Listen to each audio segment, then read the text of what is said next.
감사합니다. 네, 사랑하는 성도 여러분, 지난 한 주간도 잘 지내셨죠? 네, 언제나 우리 하나님 주시는 은혜와 평강이 가득하시기를 예수님의 이름으로 축원합니다. 예, 우리 이제 계속해서 에베소서 말씀을 나누고 있습니다. 예, 만물을 충만하게 하시는 이의 모든 충만함이라는 교회. 예, 이 교회로 부름받은 나는 어떤 존재인가? 그리고 내가 사랑하는, 그리고 내가 내 청춘과 인생을 다 바쳐 세웠어도 전혀 아깝지 않은 우리 교회는 어떤 존재인가 하는 이야기들을 계속 나누고 있습니다. 오늘도 주님의 몸된 교회로 부름받은 나는, 그리고 우리 교회는 어떤 존재인가 하는 이야기들을 또 한번 해보려고 합니다. 오늘 말씀을 통해서도 하나님이 주시는 은혜와 또 풍성한 깨달음이 가득하시기를 바라고요. 특별히 하나님이 우리에게 말씀을 주실 때 우리에게 어떤 지식을 늘려주고 아는 것이 많아지는 것을 위해서 말씀을 주시는 것은 아니고 우리의 삶이 변하기를 촉구하면서 주시는 말씀이니까 또 하나님의 말씀을 잘 듣고 말씀대로 살아서 삶이 변하는 그런 은혜가 있으시기를 예수님의 이름으로 축원합니다. 예. 자, 이 에베소서는 사도 바울이 에베소 교회와 성도들을 향해 쓴 편지입니다. 사도행전 18장, 19장, 20장에 이 사도 바울이 에베소 교회와 함께했던 시간들에 대한 기록이 쭉 나와 있는데요. 자, 사도행전 18장의 기록을 참고해서 보면 사도 바울이 원래는 고린도에서 복음을 전하다가 그 고린도에서 이런저런 일들이 있어서 고린도를 나오게 되고 예루살렘으로 돌아오는 길에 에베소에 잠시 들르게 됩니다. 그리고 이 에베소에 잠시 들렀다가 내가 다시 돌아오겠다는 약속을 하고 정말 실제로 1년 후에 다시 에베소로 돌아가서 3년이라는 시간 동안 에베소에 머물면서 복음을 전하고 말씀을 가르치는 귀한 사역을 감당합니다. 그 이야기가 사도행전에 잘 기록이 되어 있습니다. 자, 이 에베소에 3년의 시간을 지내는 동안 이 사도 바울과 에베소 교회와 성도들 간에 정이 많이 들었던 것 같습니다. 그래서 이들이 헤어질 때 굉장히 아쉬워하는 모습을 우리가 볼 수 있는데, 자, 사도행전 20장 30절에서 36절에서 38절을 보시면 자, 이들이 헤어질 때의 모습을 이렇게 기록하고 있어요. 이 말을 한 후 무릎을 꿇고 그 모든 사람들과 함께 기도하니 다 크게 울며 바울의 목을 안고 입을 맞추고 다시 그 얼굴을 보지 못하리라 한 말로 말미암아 더욱 근심하고 배에까지 그를 전송하니라 했습니다. 너무너무 이 3년이라는 시간 동안 정이 많이 들었던 것 같아요. 사도 바울과 이 에베소 교회가. 저도 이 마음을 충분히 헤아릴 수 있을 것 같거든요. 네.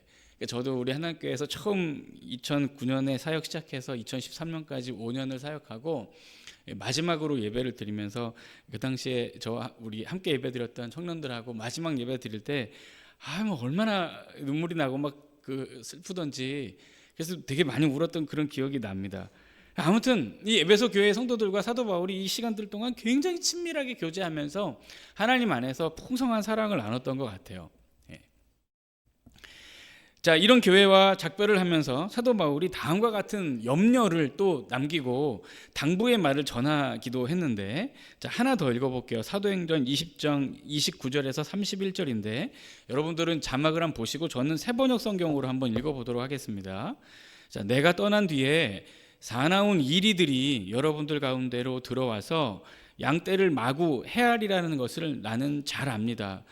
바로 여러분들 가운데 제자들을 이탈시켜서 자기를 따르게 하려고 어그러진 것을 말하는 사람들도 나타날 것입니다. 그러므로 여러분들은 깨어 있어서 내가 3년 동안 밤낮 쉬지 않고 각 사람을 눈물로 훈계하였던 것을 기억하십시오. 그러니까 이런 또 당부의 말, 우려의 말을 전하면서 에베소 성도들과 작별을 했습니다. 그러니까 지금 사도 바울이 걱정이 되는 거예요. 자기가 떠나고 나면 틀림없이 교회 밖에서 교회로 들어와서 거짓된 복음, 헛된 복음, 이상한 말들로 이 성도들의 믿음을 현혹하게 만들고 믿음에서 떠나게 만드는 사람들이 생겨날 테고, 교회 밖에서 교회 안으로 들어오는 것은 물론이거니와 교회 안에서도 이기적인 사람들, 이 교회를 마치 자기의 어떤 영역으로 생각하는 그런 사람들이 자기의 영향력을 확대하려고 이 성도들을 막 미혹시켜서 교회 안에서 자기 파벌을 만들고 자기 사람들을 만드는 그런 일들을 하게 될 것이라고 분명히 사도 바울은 염려하고 있습니다. 그래서 이 사도 바울은 꼭 성도들을 향해 교회의 본질, 말씀이 알려주는 믿음의 본질에 대해서 잘 이야기를 해야 했던 것입니다. 게다가 사도 바울이 하나 더 안심할 수 없었던 것이 있는데, 그게 뭐냐면, 자, 사진 한번 보여주세요. 자, 이게 뭐냐면, 이 사진이 어떤 거냐면 하드리아누스 신전이라는 그 신전의 사진입니다. 그 당시 에베소 지역에 건축되었던 신전의 모습인데요. 지금은 저렇게 뼈대만 앙상하게 남아 있지만 당시에는 굉장히 웅장하고 화려한 규모의 신전이었다고 합니다. 네, 이제 괜찮아요. 자, 이 에베소가 어떤 도시냐면 황제의 신전이, 이방 신의 신전과 황제를 숭배하는 여러 신전들이 즐비한 도시였습니다. 그러니까 이 도시는 황제와 제국의 논리, 힘과 돈과 유흥과 쾌락이 즐비한 그런 도시였던 거죠.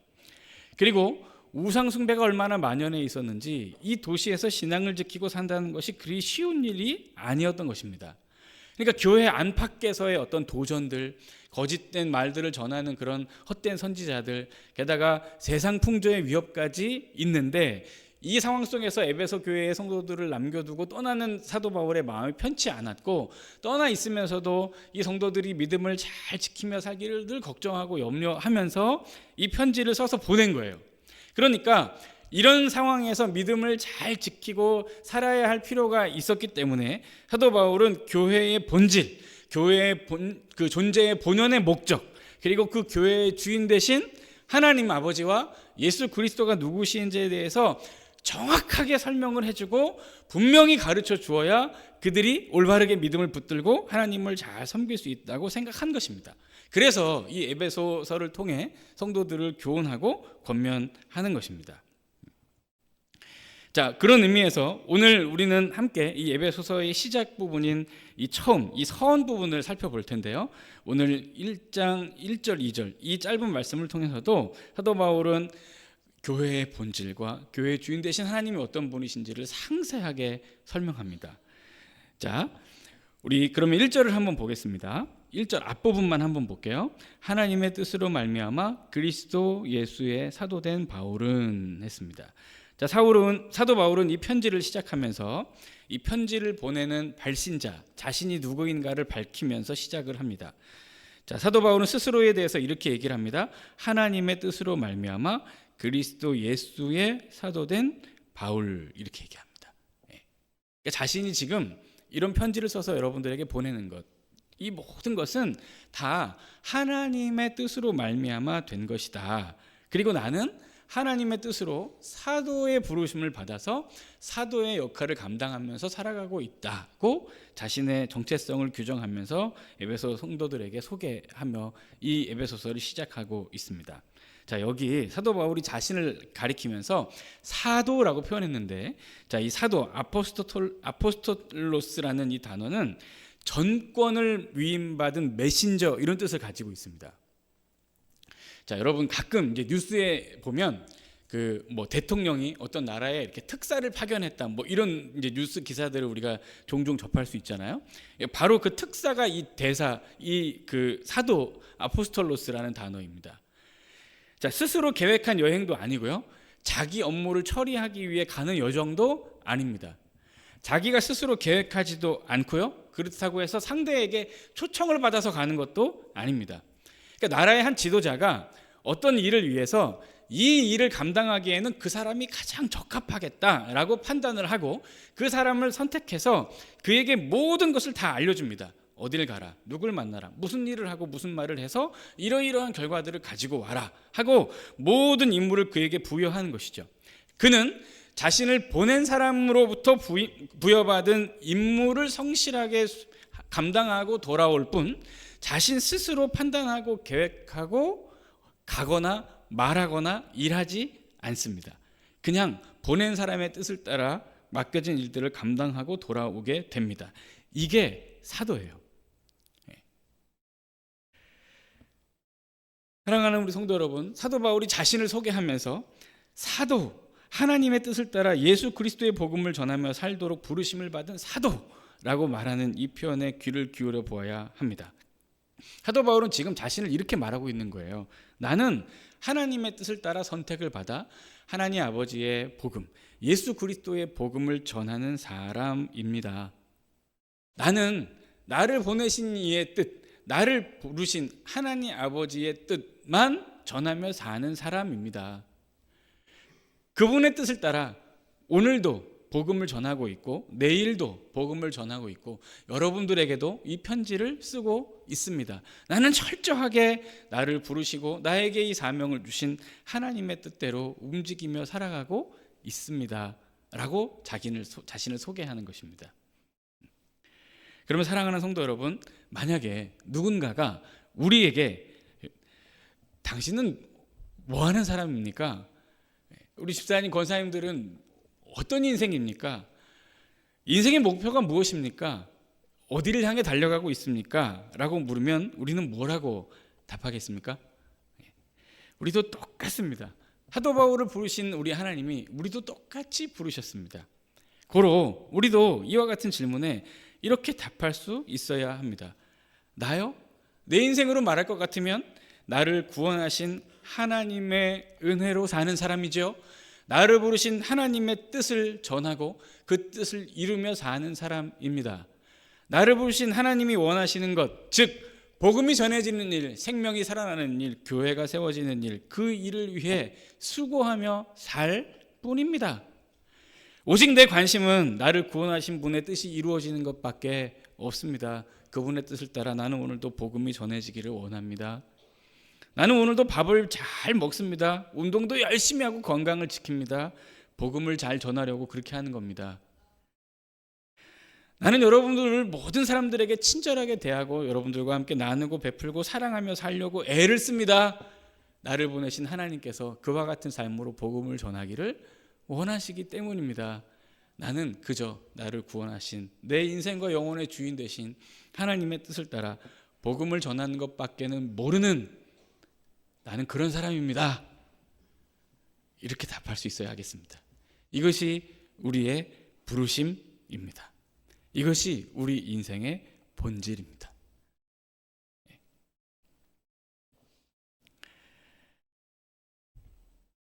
우리 하나님께서 당신의 선하신 뜻을 따라 부른 사람이 비단 사도 바울뿐만은 아닐 테죠. 이 시대를 살고 있는 저와 여러분들 모두에게 이 영광스러운 부르심이 똑같이 있다고 저는 믿습니다. 그로 사랑하는 성도 여러분, 나로 먼저 예수 믿게 하시고 나로 먼저 이 복음을 듣고 예수 그리스도를 영접하고 하나님의 자녀가 되게 하셔서 이 복음을 전하며 증거하며 살아갈 수 있도록 영광스러운 제자의 부르심을 허락하신 하나님 아버지의 뜻, 예수 그리스도의 뜻을 받들어 보내신 분의 뜻에 충성하는 저와 여러분들의 삶이 되시기를 예수님의 이름으로 축원합니다. 자, 이제 발신자, 그러니까 이 편지를 보내는 사람이 누구인지 자신의 정체성을 밝힌 이 사도 바울은 이 편지의 수신자, 그러니까 받는 사람이 누구인지에 대해서 이제 이야기를 합니다. 자, 1절의 뒷부분입니다. 제가 한번 또 읽어볼게요. 에베소에 있는 성도들과 그리스도 예수 안에 있는 신실한 자들에게 편지하노니 했습니다. 자, 먼저 에베소 교회의 성도들을 향해 이런 표현을 씁니다. 에베소에 있는 성도들. 뭐라고 했다고요? 에베소에 있는 성도들. 이것은 교회의 중요한 특징을 나타내는 표현입니다. 자, 이것을 좀 전문적인 용어로 하면 가시적 교회 이렇게 이야기할 수 있는데요. 교회는 무형의 존재로 이렇게 떠돌아다니지 않습니다. 하늘 위에 둥둥 구름처럼 그렇게 형체가 없는 모습으로 존재하는 것이 아닙니다. 한 지역에 시간과 공간의 제약을 받아 그곳에 건물의 형태로 세워져 있고 또 그 건물 안에 모인 사람들을 교회라고 부릅니다. 따라서 교회는 눈에 확연히 보이고요. 보이는 물질의 형태로 존재합니다. 이것이 바로 가시적 교회입니다. 자, 사도 바울은 에베소 교회 성도들을 부르면서 에베소에 있는 교회 이렇게 불렀습니다. 자, 그러면 제가 여러분들한테 또 하나 질문해 볼게요. 우리 한남교회는 어디 있어요? 예?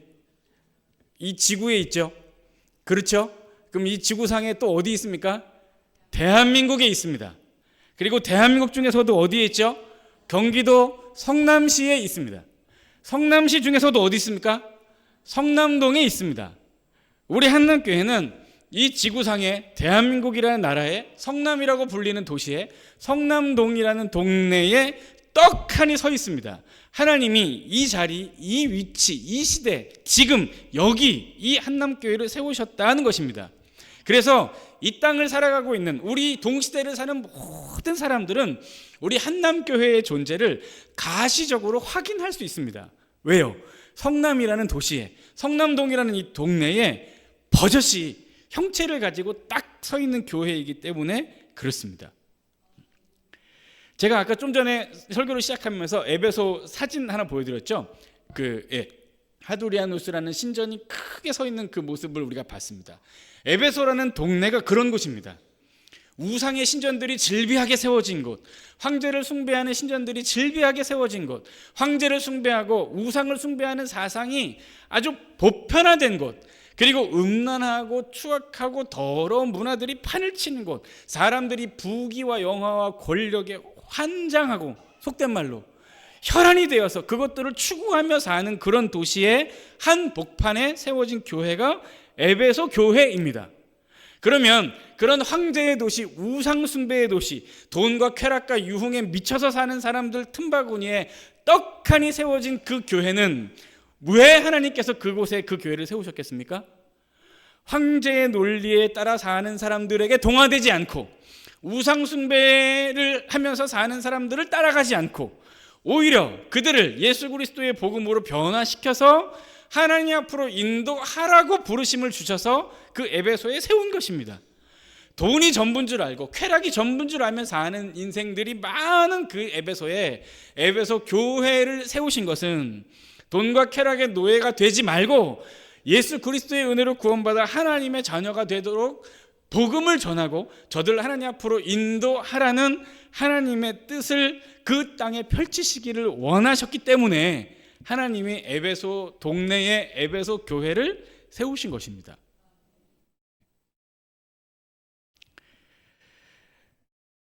우리 한남교회는 대한민국 성남이라는 도시에 분명히 성남에 있습니다. 그렇죠? 제가 우리 한남교회 오기 전에 부산에 수영로 교회에 있었는데 그 교회는 새벽 예배가 4시 반에 있어요. 물론 그 뒤에도 있는데요. 처음 시작하는 시간이 4시 반입니다. 너무 이르잖아요. 그래서 제가 처음 부임해서 새벽 예배가 4시 반인 게 너무 궁금해가지고 오래 계셨던 교역자분들한테 한번 물었습니다. 아니 왜 이렇게 새벽 예배 일찍 시작하냐고. 그랬더니 그분이 뭐라고 답해 주셨냐면 여기는 항구 도시라 뱃일을 하는 사람들이 많다는 거예요. 그리고 뱃일에 종사하는 사람들이 연관된 산업에 종사하는 사람들이 많다는 거죠. 그러니까 이 부산에 사는 분들 중에 상당수는 굉장히 이른 시간에 배를 타러 아침에 나가는 겁니다. 가서 고기를 잡아야 되니까. 그래서 새벽 예배를 4시 반에 했다는 거예요. 그러니까 그런 도시에서 믿음을 지키기 위해 그 부산에 세워진 교회는 그렇게 그 땅의 성도들을 섬긴 것입니다. 그러니까 그 도시의 문화, 그 도시의 독특한 특성을 따라 각 지역 교회는 각 지역을 섬기는 부르심을 감당하는 거죠. 제가 부산에만 있었던 게 아니고 대구에도 있었고 서울에도 있었고 여기 이제 우리 한남교회도 있었는데 제가 갔었던 어느 교회도 새벽 4시 반부터 기도하는 그런 교회는 없었습니다. 문화가 다르잖아요. 지역이 다르니까요. 그러니까 섬기고 복음을 전하는 방법이나 전략도 다르겠죠. 그러니까 우리는 어디 있다고요? 성남에 있습니다. 그러면 우리는 어떤 사람들을 섬겨야 되죠? 성남 사람들을 섬기는 겁니다. 성남 사람들을 섬기라고 하나님께서 우리 한남교회를 여기에 세우신 것입니다. 또 우리는 성남동에 있죠. 성남 중에서도 성남동 사람들만큼은 너네가 책임져라 하고 이곳에 우리를 세우신 것입니다. 저는 매주 금요일마다 비장한 마음으로 기도합니다. 너 죽고 나 죽자가 아니고 너는 죽고 나는 살자 이런 마음으로 기도를 합니다. 제가 왜 이런 마음으로 기도하냐면 여러분 이 동네만 해도 한번 보세요. 금요일 밤에 하여튼 뭐 시끄럽습니다. 좀 시끄러워요. 이렇게 막 술 취한 사람들도 많고 그리고 이렇게 그 술 취한 사람들 많이 모이는 여기 되게 큰데도 여기 멀지 않은 곳에 있잖아요. 그렇죠? 그리고 또 그 술 취한 사람들 많이 모이는 그 거기 건너편에는 또 어디 또 희한한 데 하나 또 있잖아요. 많아요. 그러니까 그냥 기도하면 안 될 것 같아요. 진짜 목숨 걸고 기도해도 될까 말까 합니다. 왜냐하면 그 사람들 보세요. 진짜 제가 보니까 목숨 걸고 술 먹는 것 같아요. 진짜로 오늘 죽어도 좋다는 그런 마음으로 술 마시는 것 같아요. 그리고 또 다른 또 전도하는 그분들이 계시잖아요, 그렇죠? 그분들도 보면 생명 걸고 전도하러 다니는 것 같아요. 보니까 너무너무 열심히 다닙니다. 아니, 그런 사람들이 사는 동네에 우리 교회를 세우셨단 말입니다. 그 영혼들을 책임지고 하나님 앞으로 인도하라고 우리를 세우셨으니까 비장한 마음으로 기도하지 않을 수가 없습니다. 사랑하는 성도 여러분, 저는 좀 도전하고 여러분들에게 부탁하고 권면하고 싶습니다. 여러분, 금요일 저녁마다 좀 다 오세요. 진짜 우리 비장한 마음으로 좀 기도하면서 이 땅의 영혼들을 위해 중보하면서 이 땅의 사람들이 썩어질 것, 영원하지 않은 곳에 막 이렇게 마음 뺏기며 살지 않도록 저들이 다 예수 믿고 구원받아 하나님의 자녀가 되도록 우리 정말 생명 걸고 기도해야 할 책임이 있습니다. 그게 지역교회의 부르심이고 우리 지역교회가 감당해야 할 하나님이 주신 사명입니다. 또 특별히 우리가 사는 이 동네에는 어려운 사람들, 가난한 사람들, 외로운 사람들, 아픈 분들 참 많습니다. 많아요. 우리 그분들에 대한 사회적 책임도 다해야 할 겁니다. 나중에 또 기회가 있을 때 여러분들에게 또 심도 있게 한번 이야기할게요. 우리 기회가 있을 때마다 또 기회가 없으면 만들어서라도 우리가 함께 더불어 사는 이웃들 중에 어려운 분들, 가난한 분들, 아픈 분들, 힘든 분들 돌아보고 살아야 합니다. 그래야 하나님이 이 성남동에 이 교회를 세우신 주님의 뜻이 우리를 통해 이루어지기 때문에 그렇습니다. 2000여 년 전 에베소 교회는 에베소의 성도들을 에베소에 사는 사람들을 책임지기 위한 에베소 성도들의 부르심이고, 오늘 지금 이 순간 이 성남에 세워진 우리 한남교회는 이 동네 사람들, 이 도시의 사람들을 하나님 앞으로 인도하라고 하나님께서 우리에게 부탁하신 영혼들입니다. 그런 의미에서 우리 한남교회는 이 지역에 세우신 세상의 문화와 타협하지 않고 세상의 풍조를 따르지 않으며 거룩한 영적인 전쟁을 선포하는 영적인 전초 기지의 역할을 잘 감당해야 하겠고요. 또 방황하는 영혼들, 아프고 힘들고 괴로운 인생들을 평안하게 보살피는 가장 안전하고 평안한 피난처요 안식처의 부르심도 잘 감당해야 할 것입니다. 자, 그리고 사도 바울은 또 에베소 교회 성도들을 이렇게 또 부릅니다. 에베소에 있는 성도들과 그리스도 예수 안에 있는 신실한 자들, 이렇게 부르죠. 자, 이게 우리 개역개정 성경으로 보면 이렇게 구분을 하는 것처럼 보이거든요. 에베소에 있는 성도들, 그리스도 안에 있는 신실한 사람들, 이렇게 두 분류로 이야기를 이렇게 하는 것처럼 느껴지는데 헬라어 원문을 보면 그렇지 않아요. 에베소에 있는 이렇게 한 덩어리가 있고 성도들, 그리스도 안에 있는 신실한 자들, 이렇게 한 묶음으로 이해하시면 됩니다. 그러니까 에베소에 있다는 게 이제 하나의 속성이고요. 성도들, 그리스도 안에 있는 신실한 자들이 또 하나의 교회의 성질인 것입니다. 자, 사도 바울은 에베소에 있는 성도들을 향해 성도라는 표현을 씁니다. 이 성도라는 표현 자체가 굉장히 아름답습니다. 자, 이 성도, 헬라어로 하기오스라고 하는데요. 자, 이 단어의 원래 뜻이 무엇이냐면 거룩한, 이런 뜻인데, 거룩한 뜻보다 더 이 원뜻에 가까운 뜻이 무엇이냐면 신에게 바쳐진, 이런 뜻이 있습니다. 이 성도라는 말에 신에게 바쳐진. 자, 그러면 여러분 또 한번 생각을 한번 해보세요. 여러분, 거룩한 것이어서 신에게 바칩니까? 아니면 신에게 바친 것이니까 거룩하다고 부릅니까? 자, 이해를 돕기 위해서 제가 질문을 바꿀게요. 네. 자, 여러분들 오늘 예배를 드리면서 헌금 드리셨죠? 네. 헌금으로 드린 그 돈 있잖아요. 그 돈이 거룩한 것이어서 하나님께 드린 겁니까? 아니면 하나님께 드린 돈이니까 그것을 거룩한 헌금이라고 부릅니까? 제가 또 질문을 또 바꿔서 한번 들어볼게요. 여러분들이 오늘 드린 그 헌금, 여러분들의 지갑에서 꺼내셨을 텐데 그 돈이 교회 헌금함에 넣으면 헌금이죠. 만약에 여러분들이 마트에 가서 물건을 사고 지불하면 그때도 헌금인가요? 아니죠. 그냥 돈이죠. 자, 그렇게 따지면 거룩한 것이어서 헌금을 드린 것입니까? 하나님께 드린 것이니까 헌금이라고 거룩한 것이라고 부르는 겁니까? 그렇죠. 후자입니다. 하나님께 드려진 것이기에 거룩한 것이 된 것입니다. 존재 자체가 원래 깨끗하고 거룩해서 하나님께 드린 것이 아니에요. 하나님께 드려진 것이기 때문에, 하나님이 받으신 것이기 때문에 그것은 거룩한 것이 된 것입니다. 이것은 우리가 받은 구원을 생각하면 딱 맞습니다. 우리가 하나님 앞에 칭찬받을 만한 것이 있습니까? 원래 깨끗했습니까? 원래 거룩했습니까? 원래 정결했습니까? 원래 흠이 없는 인생들이었습니까? 아닙니다. 그럼에도 불구하고 하나님께서 은혜로 우리를 구원하셔서 하나님의 자녀로 삼아 주셨습니다. 하나님의 자녀가 되었기에 거룩한 성도라고 부름을 받는 것이죠. 우리가 원래부터 거룩한 사람이어서 하나님의 자녀가 된 것이 아니라는 얘기입니다. 그러니까 이 성도는 하나님께 바쳐진 사람들, 하나님이 이미 기쁘게 받으신 사람들, 하나님께 이미 드려진 사람들, 이미 그 용도와 그 기능이 확정된 사람들이라고 말할 수 있습니다. 그럼 다시 한번 여러분들에게 질문할게요. 자, 여러분들 오늘 예배를 드리면서 여러분들이 거룩하신 하나님께 헌금을 드렸습니다. 드렸어요.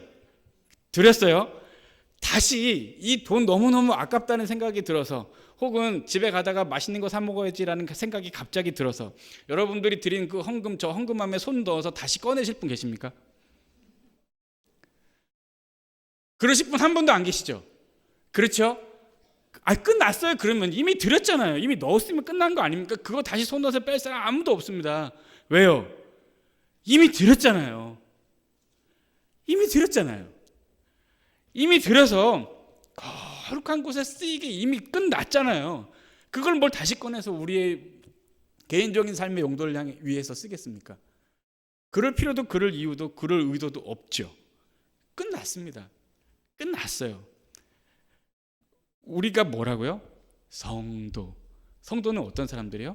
하나님께 이미 바쳐진 사람들, 하나님께 이미 드려진 사람들, 이미 하나님의 자녀로 변한 사람들, 이미 예수 그리스도의 십자가의 복음을 전하는 제자로 이미 부르심을 받은 사람들, 이미 그 사명을 받은 사람들입니다. 끝났습니다. 더 얘기할 게 없어요. 재론의 가치가 없습니다. 이미 끝났어요. 우리의 모든 인생의 존재의 목적과 이유와 방향은 이미 결정됐습니다. 끝났어요. 어떻게 정해졌죠? 하나님께 드려졌으니까. 당신의 뜻을 따라 복음을 전하는 주님의 축복의 통로로 사는 인생으로 이미 우리는 끝났습니다. 그렇게 정해졌어요. 더 말할 거 없습니다. 이게 성도예요. 얼마나 영광스럽습니까?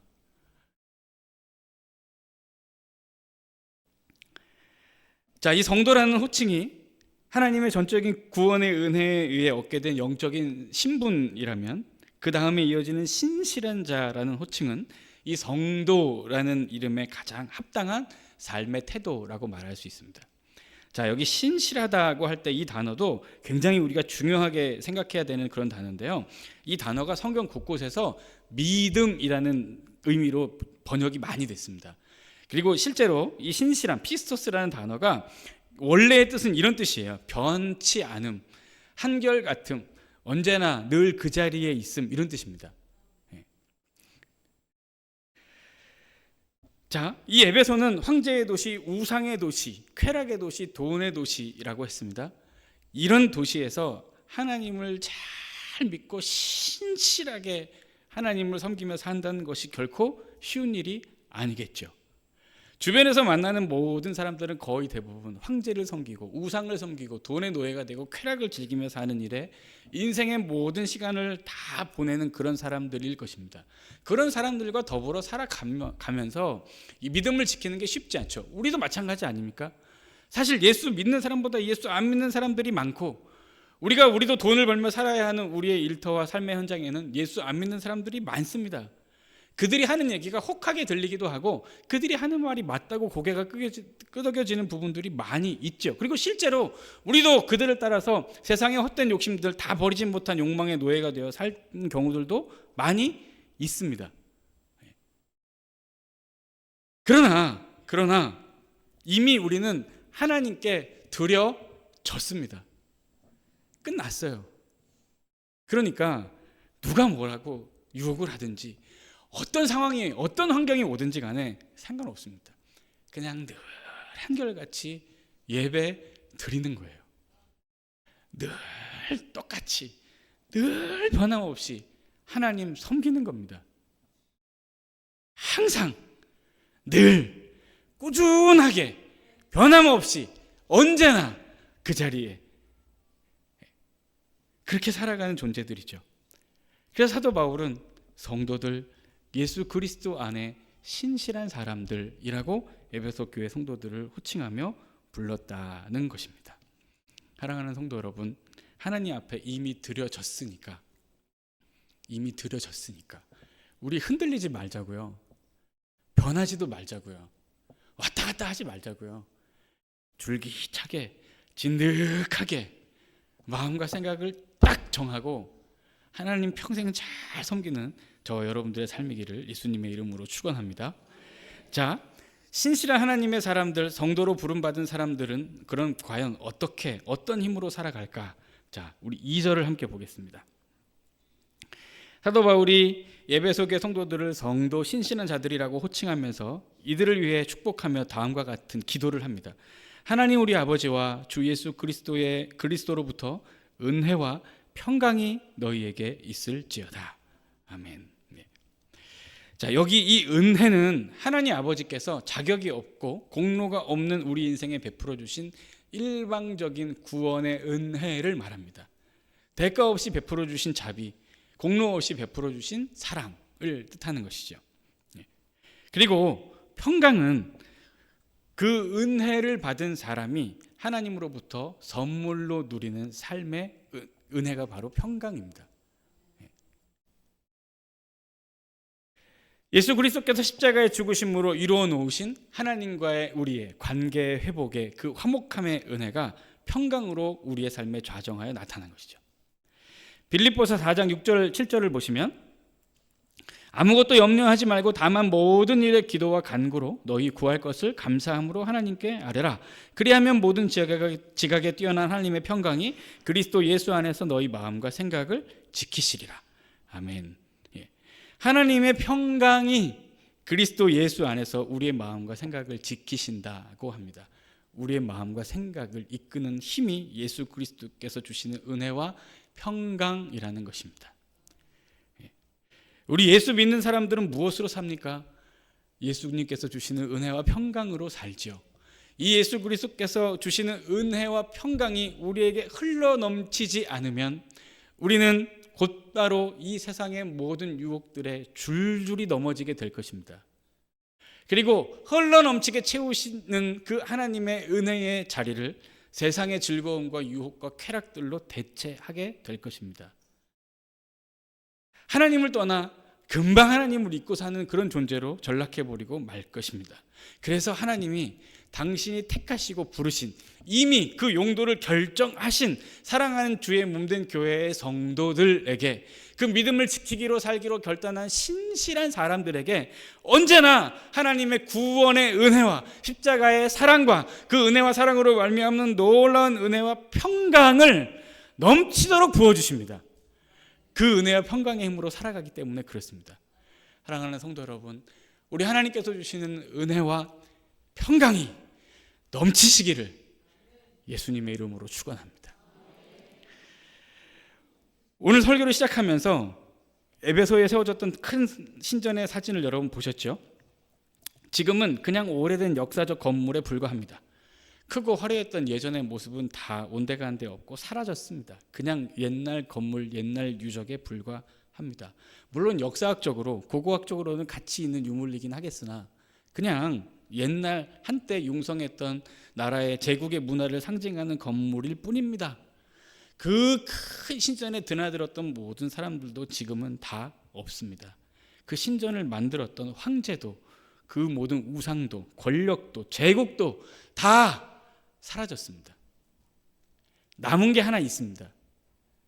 그 도시 에베소에 세워진 그 주님의 몸된 교회, 성도들이 지켰던 믿음, 그리고 그 성도들이 전해주었던 복음은 남아서 살아서 오늘 저와 여러분들에게까지 이르게 되었습니다. 사랑하는 성도 여러분, 성도는 남습니다. 신실한 믿음의 삶의 흔적들이 남습니다.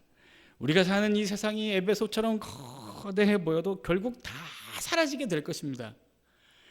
오직 하나님의 뜻을 따라 부름을 받았다는 사도라는 이 정체성을 분명히 자각하고 나를 보내신 이의 뜻에 충성하며 복음을 전하며 살았던 인생의 고결한 흔적들, 이 땅에, 이 동네에 세워진 이 교회에서 뜨겁게 기도하면서 함께 구원하고 복음을 전하며 하나님 앞으로 인도했던 영혼들, 그들은 영원히 남을 것입니다. 예수 그리스도의 신실한 제자로 살기를 소원하는 사랑하는 우리 성도 여러분, 여러분들의 삶에 그와 같은 부르심을 잘 감당하며 살아갈 수 있도록 하나님께서 은혜와 평강으로 늘 함께 하시기를 예수님의 이름으로 축원합니다. 기도하겠습니다. 우리 찬양하겠습니다. 우리 찬송가 325장입니다.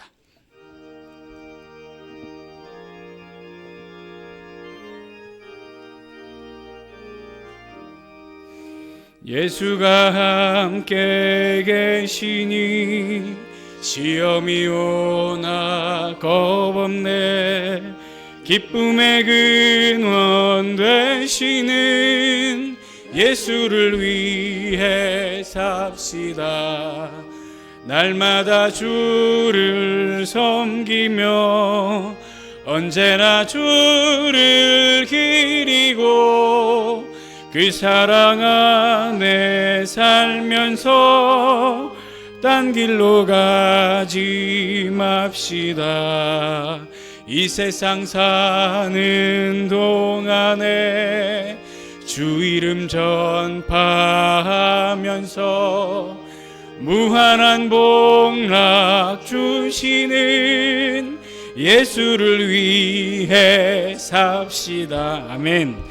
날마다 주를 섬기며 언제나 주를 기리고 그 사랑 안에 살면서 딴 길로 가지 맙시다. 이 세상 친구 없어도 예수는 나의 친구니 불의한 일을 버리고 예수를 위해 삽시다. 날마다 주를 섬기며 언제나 주를 기리고 그 사랑 안에 살면서 딴 길로 가지 맙시다. 주께서 심판하실 때 잘했다 칭찬하리니 이러한 상급 받도록 예수를 위해 삽시다. 아멘. 날마다 주를 섬기며 언제나 주를 기리고 그 사랑 안에 살면서 딴 길로 가지 맙시다. 아멘. 하나님 아버지 감사합니다. 구원의 은혜를 베풀어 주셔서 성도로 불러주셔서 죄와 유혹이 많은 이 세상에도 믿음을 지키며 신실한 자로 살 수 있게 해주셔서 감사합니다. 앞으로도 계속해서 우리 주님 주시는 은혜와 평강의 힘으로 주님의 신실한 제자로 살게 하여 주시옵소서. 하나님 앞에 귀한 예물 드렸습니다. 이 예물 드린 우리 주님 성도들의 하나님 사랑하는 마음, 교회 사랑하는 마음, 영혼 사랑하는 마음을 기쁘게 받아 주시옵소서. 이 예물을 드릴 때마다 예물을 드릴 수 있도록 삶의 필요들을 채우시고 돌보신 하나님의 은혜에 더욱 감사하게 하여 주시옵소서. 또 이 예물이 쓰이는 곳에 복음이 전파되게 하시고 주님의 몸된 교회가 강건하게 서는 은혜가 있도록 함께하여 주시옵소서. 하나님 아버지, 사랑하는 우리 한남교회 성도들에게 복 주시기를 간절히 기도합니다. 먼저 강건한 복으로 함께하여 주옵소서. 특별히 육신의 건강 주옵소서. 여러 가지 질병이나 상해로 하나님 앞에 치료를 위해 기도하며 부르짖는 성도들의 기도에 응답하셔서 깨끗하게 고치시고 속히 회복되게 하여 주옵소서. 건강한 모습으로 가정과 일상으로 돌아가게 하시고 또 마음껏 불편함 없이 이 자리에서 우리와 함께 예배드릴 수 있도록 주여 도와주시옵소서. 하나님, 마음의 깊은 상처와 쓰라린 가슴도 하나님이 위로해 주시고 만져주시기를 원하고, 우울증이나 공황장애나 불면증이나 무기력과 같은 모든 것들로부터도 온전케 되는, 강건케 되는 은혜를 허락하여 주시옵소서. 우리 성도들이 섬기는 직장과 또 운영하는 사업장 그 일터에 함께 하시기를 원합니다. 예수 믿지 않는 사람들과 더불어 사는 일이 결코 쉽지 않을 텐데 주여, 저들을 따르는 것이 아니고 오히려 저들을 감동하며 감화하며 하나님 앞으로 인도하는 복의 통로로서의 귀한 사명 잘 감당할 수 있도록 도와주시옵소서. 맡겨진 업무들을 성실하게 잘 감당해낼 수 있는 지혜도 능력도 허락하여 주옵소서. 특별히 어려운 때, 이 불경기의 불황이라고 말하는 이때에 우리 모든 성도들의 가정의 경제적인 필요도 부족함 없이 그 일터를 통해 다 채움받는 은혜가 있도록 하나님 함께하여 주시옵소서. 우리 성도들의 가정에 함께 하시기를 원합니다. 아직 예수 영접하지 못한 가족들, 잠시 이런저런 이유로 믿음에 떨어져 있는 우리 가족들, 속히 예수 그리스도를 향한 믿음과 사랑을 회복하게 하셔서 온 가족이 이 주일에 다 같이 앉아 예배드리며 하나님의 은혜를 누리는 복된 은혜가 있게 하여 주시옵소서. 아버지, 사랑하는 우리 자녀들의 인생을 형통하게 지도하시고 정말 영원히 남는 복음의 흔적, 예수 그리스도를 귀히 여기며 찬양하며 영광스럽게 예배했던 아름다운 삶의 흔적들 남기며 사는 귀한 생애들 다 되게 하여 주옵소서. 하나님, 이제 예배를 마치고 또 하나님께서 허락해 주신 사명의 현장, 삶의 현장으로 갑니다. 우리보다 먼저 가시고 앞서 가셔서 우리의 삶을 당신의 뜻대로 인도해 주옵시고 하나님의 뜻을 잘 받들고 증거하며 모든 사명을 완수하며 살아갈 수 있도록 주여 우리의 삶을 도와주시옵소서. 감사합니다. 우리를 영광스러운 성도로 부르시고 신실한 자로 살아갈 수 있도록 늘 지켜 보호하시는 은혜와 평강의 예수 그리스도의 이름으로 축복하며 기도합니다. 아멘.